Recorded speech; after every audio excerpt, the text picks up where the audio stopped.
everybody. Welcome back to the Jedi Training Academies. I'm your host, Liam, here to show you how to catch a proper pop fly. So all you're going to need is a tennis ball. In this case, I'm using a bouncy ball, your glove, and some space. I got plenty of space.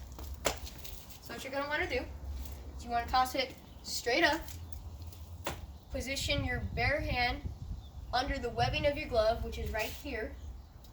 Put it under here so that you can squeeze it shut after you catch the ball. You want to put your glove under your head. You want to get a good, a 75-degree angle.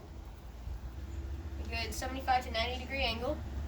So it's right here. You can catch it once it pops into your glove. And it's right here. All you have to do is bring it here, transition to your throwing mechanics, and go. It's as simple as doing fielding.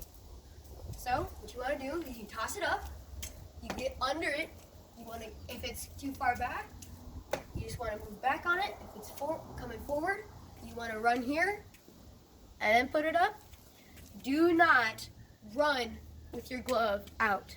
That's going to slow you down and you're not going to be able to get to the ball in time. The other thing you don't want to do is basket catch. If you have time, you want to get under it. Basket catching is a last resort if you're still not there yet and you just need that extra couple of feet.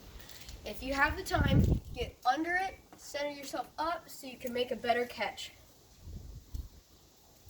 Just toss it up, catch, transition to your throwing mechanics, reset, pop it up, move back if you need to, transition to your throwing mechanics, and boom.